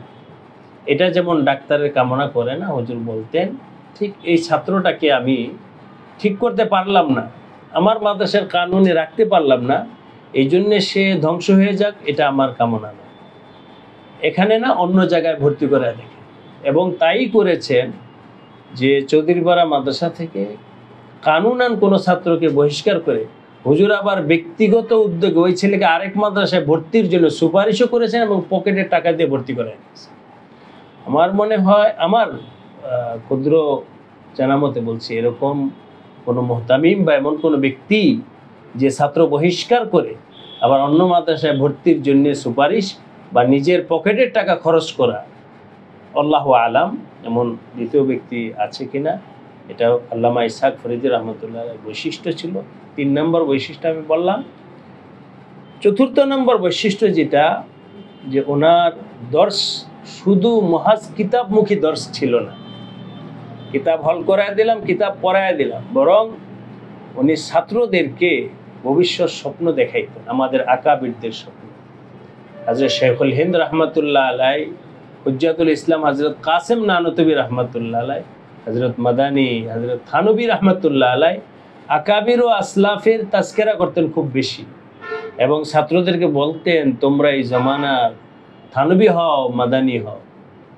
এটার জন্য ছাত্রদেরকে উদ্বুদ্ধ করতেন বক্তৃতার লাইনে, লিখনির লাইনে, ফিকিরের লাইনে এবং ইলমিভাবে, সবভাবে যেন বর্তমান প্রজন্ম যেন যোগ্য হয়ে আকাবিরদের মাসলাক, আকাবিরদের মাশরাব, আকাবিরদের মিশনকে আগে বাড়াইতে পারে, এই জন্য বলিষ্ঠভাবে ছাত্রদেরকে সাহস যোগাইতেন, ফিকির দিতেন। এমনকি বই পুস্তক কেনার জন্য কোনো মেধাবী ছাত্র যদি টাকা পয়সা না থাকতো নিজের পকেটের টাকা খরচ করে ওই ছাত্রটাকে আগে বাড়ানোর জন্য চেষ্টা করতেন। এক কথায় উনি আমাদের আকাবিরদের অন্যতম একজন নমুনা ছিলেন। তাকে আমরা এখনো মনে করি যে হয়তো আরও কিছু সময় পেলে আমরা অনেক কিছু পেতাম তার থেকে। আলহামদুলিল্লাহ, ইচ্ছা অনিচ্ছায় ওনাদের দোয়া, ওনাদের শ্রম মেধাই আল্লাহ পাক আমাদেরকে দর্শে নিজামিতে কিন্তু একটা কিতাব নিয়ে বসার তৌফিক দিয়েছে। এটা ওনাদের শ্রমের ফসল। হুজুর, আপনার কাছে আমি একটু জানতে চাই যে আল্লামা ইসহাক ফরিদী রহমতুল্লাহ আলাই চৌধুরীপাড়া মাদ্রাসার মুহতামিম থাকাকালীন মসজিদে নূরে আপনার যে শায়েখ ফিদাই মিল্লাত আওলাদের রাসূল সাইদ আসাদ মাদানী রাহিমাহুল্লাহ এতেকাফ করেছিলেন। সেই সময়ে আওলাদের রাসূল বা আলে বাইতের প্রতি আল্লামা ইসহাক ফরিদী রহমতুল্লাহি আলাইহির আজমত এবং এহতেরাম কেমন দেখেছেন, যদি আমাদেরকে সংক্ষেপে একটু বলতেন। 1996 সালে হযরত ফিদাই মিল্লাত আসাদ মাদানী রহমতুল্লাহ আলাই চৌধুরীপাড়া মাদ্রাসায় এতেকাফ করেছিলেন, পুরো রমজান মাস ছিলেন। এবং সেই সময় এতেকাফ বাস্তবায়নের জন্যে দিন রাত যে পরিমাণ শ্রম উনি দিয়েছেন হার লাইনে, এবং শারীরিকভাবে পরিশ্রমও করেছেন, এটা বলে শেষ করা যাবে না। এখানে যে বিষয়টা আসছে যে আজমত, আওলাদে রসুল বা আহলে বাইতের প্রতি আজমত, এই ব্যাপারে হুজুর নিজে ছাত্রদের দিয়ে খেদমত করানোর পাশাপাশি হযরত ফিদাই মিল্লাত রহমতুল্লাহ আলাই তারাবির নামাজের পর মামুলাত ছিল এই তারাবির আগেই রাতের খাওয়া দাওয়া করে ফেলতেন, এরপরে কিছুক্ষণ বিশ্রাম করতেন, বিশ্রাম করার পরে তারাবিতে যেতেন, তারাবির নামাজের পর হজরত চা খেতেন। হযরত আল্লামা ইসহাক ফরিদী রহমতুল্লাহ আলাই চাইতেন যে হজরতের সামনে চায়ের কাপটা ছাত্র না বরং আমি নিজেই হজরতের খেদমত করার জন্য। এবং সেই সুবাদে হুজুর নিজে চা বানায় ফ্লাক্স হাতে করে হজরত রহমতুল্লাহ আলাইয়ের খেদমতে গিয়ে হাজির হয়ে বলতেন, হজরত চায় তৈয়ার হয়। তা হজরত হাসি বলে, আপনি কেন নিয়ে আসছেন, ছাত্র তো আছে। তারপরেও হুজুর এই কাজটা নিজ হাতে খেদমত করতেন। আর চৌধুরীপাড়া মাদ্রাসায় যেন এতেকাফ হয় এর জন্যে হজরতের আরও বিভিন্ন জায়গায় তাকাজা ছিল। বাংলাদেশে বিশেষ করে আরজাবাদ মাদ্রাসা কর্তৃপক্ষ চাইতেন যে হজরতের এতেকাফ যেন আরজাবাদই হয়, কিন্তু সেখান থেকে না হয়ে এখানে যেন হয়, এর জন্যে আমাদের উস্তাদ হজরতুল আল্লাম হজরত ফরিদুদ্দিন মাসুদ দামাত বারাকাতুহুম, হজরত আসাদ হুসাইনি দামাত বারাকাতুহুম এবং আমাদের আল্লামা ইসহাক ফরিদী রহমতুল্লাহ আলাই, হাজি মোবারক সাহেব সহ আরও একটা জামাত এত পরিশ্রম করেছেন। এবং হুজুর শেষে যেটা কান্নাকাটা করতেন যে আল্লাহ এই সৌভাগ্যটা যেন আমাদের হাতছাড়া না হয়। আমরা অনেকে কাঁদতে দেখেছি। এবং ছাত্রদেরকে যেদিন ফায়সালা হয়েছে, আমার হুজুরের সামনে আছেন, ফায়সালা হয়েছে যেখানে এতেকাফ হবে, হজরতের জন্য একটা রুম তৈরি করার দরকার। রাত্রে সেই রাজমিস্ত্রি আনায় রাতের মধ্যেই সব কাজ করতে হবে। তো আল্লামা ইসহাক ফরিদী রহমতুল্লাহ আলাই এই পরিশ্রম এবং আহলে বায়াত, বিশেষ করে হযরত ফিদাই মিল্লাত রহমতুল্লাহ আলাইহি বায়াত এবং এই রমজানের খেদমত, পরবর্তী রমজানে হুজুর নিজে দেওবন্দে এতেকাফ করতে চলে গেছে, সেখানে এতেকাফ করেছেন। এখানে এতেকাফ করার পরে বলছেন যে এখানে তো আমি খেদমতের জন্য তাসাফুর সুলুকের আমলগুলো ওইভাবে সুযোগ পেয়ে উঠি নাই, মুস্তাকিলভাবে মেহনত করার জন্য রমজানে চলে গেছেন দেওবন্দে পরবর্তী। আল্লাহু আকবার। অনেক অনেক শুকরিয়া, অনেক অনেক শুকরিয়া হুজুর। চমৎকার কিছু আলোচনা শুনছিলাম, কথা শুনছিলাম, স্মৃতি কথা শুনছিলাম। আহলে বাইতের প্রতি, আওলাদে রাসূলের প্রতি আল্লামা ইসহাক ফরিদী রহমতুল্লাহি আলাইহির যে ভালোবাসা তা শুনছিলাম। আমরা একটু চলে যাব একেবারে সংক্ষেপে, 1 মিনিটের ভেতরে আমি চলে যাব মাওলানা হুসাইন আহমদ ইসাকি হাফিজুল্লাহর কাছে। তার কাছে চলে যাব একটা বিষয়, যে হুজুরের বাড়ি তো আপনাদের এলাকাতেই, গজারিয়া মুন্সিগঞ্জে।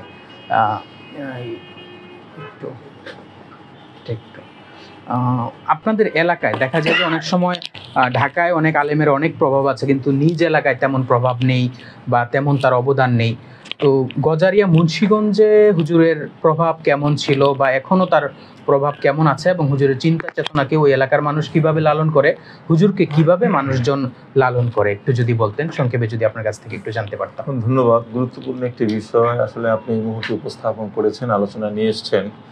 এই বিষয়টা আমাদের সকলেরই সামনে আসা উচিত বলে আমি মনে করি।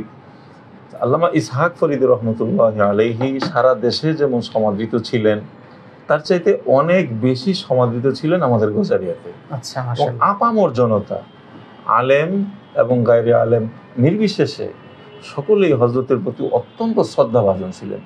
এবং হজরত আমাদেরকে এই ব্যাপারে যে একটি গাইডলাইন দিতেন সেটা ছিল যে আমার সাথে শত্রুতা পোষণ করে আমি তাকেও 1000 কাপ চা খাওয়াই, এটা হজরত বলতেন।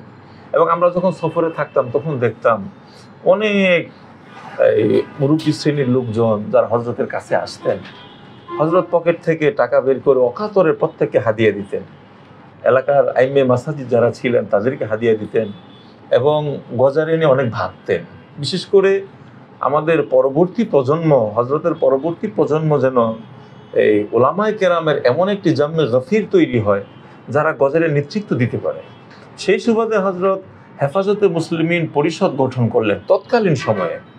আশ্চর্যের ব্যাপার হলো আজও পর্যন্ত সেই হেফাজতে মুসলিমিন পরিষদ অত্যন্ত নিষ্ঠার সঙ্গে দিনই কাজ আঞ্জাম দিয়ে যাচ্ছে এবং এটি একটি শক্তিশালী প্ল্যাটফর্ম। যদি আমি 1 মিনিট একটু বিস্তারিত করি সেটা হবে, আমরা দেখি আমাদের বিভিন্ন জেলার বিভিন্ন থানাগুলোতে স্থানীয় ওলামায়ে কেরাম এবং বহিরাগত যারা আছে সকলের সমন্বয়ে কোনো একটি প্ল্যাটফর্ম তৈরি হয়, কিন্তু গজারিয়ার অবস্থাটা সম্পূর্ণ ব্যতিক্রম। এখানে শুধুই কেবল স্থানীয় ওলামায়ে কেরামের একটি প্ল্যাটফর্ম, তার নাম হলো হেফাজতে মুসলিমিন পরিষদ। এবং এই পরিষদের মধ্যে আমাদের গজারিয়ার প্রবীণ যারা আছেন এবং বর্তমান তরুণ যারা আছেন প্রত্যেকে এই প্ল্যাটফর্মের সাথে সম্পৃক্ত আছেন। এবং আরও আশার ব্যাপার হলো এই, হয়তোবা এবছরই আমাদের টার্গেট ছিল আগামীতে আমাদের গজারিয়া, অন্তত আমাদের গজারিয়া চিন্তা চেতনা সেটা হলো আমাদের গজারিয়া উপজেলাটা যাতে আমরা সরকারিভাবে নিয়ন্ত্রণ করতে পারি। এই জন্য আমরা আমাদের হেফাজতে মুসলিম পরিষদের পক্ষ থেকে কোনো প্রার্থী দিব এবং আমরা আশাবাদী যে আমাদের প্রার্থী ইনশাআল্লাহ বিজয়ের মালা ছিনিয়ে আনবে, এ ব্যাপারে আমরা আশাবাদী। এবং এই পুরোটার জন্যে আল্লামা ইসহাক ফরিদী রহমতুল্লাহ আলাইহির অবদান। অনেক অনেক শুকরিয়া। সংক্ষেপে খুব গুরুত্বপূর্ণ কিছু কথা শুনছিলাম আল্লামা ইসহাক ফরিদী রহমতুল্লাহ আলাইহির তার নিজ এলাকায় অবদান সম্পর্কে। প্রিয় দর্শক, আপনারা যুক্ত আছেন, দেখছেন মনীষী গবেষণা সপ্তাহ 2024। আমরা আলোচনা শুনছি আল্লামা ইসহাক ফরিদী রহমতুল্লাহ আলাইহির জীবন, কর্ম ও সাধনা বিষয়ে। আমরা আমাদের এই মনীষী গবেষণা সপ্তাহটি 3টি পর্বে সাজিয়েছি। আপনারা প্রথমেই জেনেছেন, আমাদের পেছনে যেই ব্যানার আছে সেখানে আপনারা দেখতে পাচ্ছেন আমরা অনলাইন কনফারেন্স, সাধারণ জ্ঞান প্রতিযোগিতা এবং লেখা প্রকাশের মাধ্যমে আমাদের এই সপ্তাহটি আমরা উদযাপন করছি। অনলাইন কনফারেন্সের প্রথম পর্ব আপনারা আজকে দেখছেন, কিছুক্ষণের ভেতরে আমাদের কনফারেন্সটি শেষ হবে। আগামীকাল ঠিক রাত 9টা বাজে আপনারা আরেকটি পর্ব দেখবেন, যেখানে অতিথি হিসাবে থাকবেন মাওলানা কেফায়েতুল্লাহ সাহেব, চৌধুরীপাড়া মাদ্রাসার নায়েবে মুহতামিম মাওলানা খুরশিদ আলম কাসিমি, আল্লামা ইসহাক ফরিদী রহমতুল্লাহের মেয়ে জামাতা এবং লেখক গবেষক মুহাদ্দিস মাওলানা মোহাম্মদ জাইনুল আবিদিন হাফিজাউল্লাহ, মাওলানা আহমদ আলী হাফিজাউল্লাহ, মাওলানা সুলতান আহমদ জাফরি হাফিজাউল্লাহ, আবু সাইদ মোহাম্মদ সায়েম হাফিজাউল্লাহ, যিনি মাওলানা ইসহাক ফরিদী রহমতুল্লাহের একমাত্র সন্তান। এছাড়া উপস্থিত থাকবেন মাওলানা একমাত্র পুত্র সন্তান। এছাড়া আমাদের সঙ্গে যুক্ত থাকবেন আগামীকাল মাওলানা জামিল আহমদ, দারুল উলুম রামপুরা বনশ্রী, নাজিমে তালিমাত। আগামীকালের লাইভটিও আমি সঞ্চালনা করব, কাউসার লাবিব। প্রিয় দর্শক, আমরা আমাদের লাইভটি শেষ করব আপনাদেরকে একটি সুসংবাদ জানানোর মাধ্যমে। আপনারা কিন্তু আমাদের আওয়ার ইসলাম টিভি পেজে একটি সাধারণ জ্ঞান প্রতিযোগিতা চলছে। আল্লামা ইসহাক ফরিদী রহমতুল্লাহ আলাইহি কোন জেলায় জন্মগ্রহণ করেছেন সেই প্রশ্নের উত্তর দিয়ে আপনারা জ্ঞান বন্ধু বই, তাছাড়া নগদ মোবাইল রিচার্জ আপনারা গ্রহণ করে নিতে পারেন, জিতে নিতে পারেন। আপনারা আমাদের আওয়ার ইসলাম টিভি পেজে গেলে আপনারা বিস্তারিত দেখতে পাবেন। আমরা আমাদের অনুষ্ঠান শেষ করব। আমাদের অনুষ্ঠানের আজকের সভাপতি শেখ জনুরুদ্দিন রহমতুল্লাহ আলাইহি দারুল কোরআন মাদ্রাসার প্রিন্সিপাল মাওলানা মাহফুজুল হক কাসিমি হাফিজাউল্লাহর বক্তব্যের মাধ্যমে আমি অনুষ্ঠান শেষ করার আগে কৃতজ্ঞতা প্রকাশ করছি আজকে এত ব্যস্ততার মাঝেও আমাদেরকে সময় দেওয়ার জন্য দারুল উলুম রামপুরা বনশ্রীর শাইখুল হাদিস প্রবীণ আলেমীদ্বীন মাওলানা আসাদ আল হোসেন হাফিজাউল্লাহকে আমি ধন্যবাদ জানাবো। গবেষক, দায়ী আলেমীদ্বীন, যিনি ঢাকার পাশাপাশি প্রত্যন্ত অঞ্চলে খ্রিস্টান মিশনারি এবং বিভিন্ন ফেরাকে বাতেলা যেখানে মানুষের ঈমান হরণ করছে সেই প্রত্যন্ত অঞ্চলে কাজ করে যাচ্ছেন মুফতি হাফিজউদ্দিন হাফিজাউল্লাহ, গবেষক আলেমীদ্বীন। তাকে ধন্যবাদ জানাচ্ছি ব্যস্ততার মাঝে আমাদেরকে সময় দেওয়ার জন্য। ধন্যবাদ জানাচ্ছি চৌধুরীপাড়া মাদ্রাসার মুহতামিম মাওলানা মাহফুজুল হক কাসিমি হাফিজাউল্লাহকে, মাওলানা ফারুক হুসাইন হাফিজাউল্লাহকে যিনি চৌধুরীপাড়া মাদ্রাসার মুহাদ্দিস। ধন্যবাদ জানাচ্ছি আল্লামা ইসাক ফরিদী রহমতুল্লাহি আলাইহির শাগরেদ মাওলানা হুসাইন আহমদ ইসাকি হাফিজাউল্লাহকে। আমাদের সঙ্গে প্রথমে যুক্ত ছিলেন মাওলানা মাসুদুল কাদির হাফিজাউল্লাহ, তাকেও ধন্যবাদ জানাচ্ছি। আমি সর্বশেষ সভাপতির বক্তব্য শুনতে চাচ্ছি, তিনি আমাদের অনুষ্ঠান সমাপনী ঘোষণা করবেন।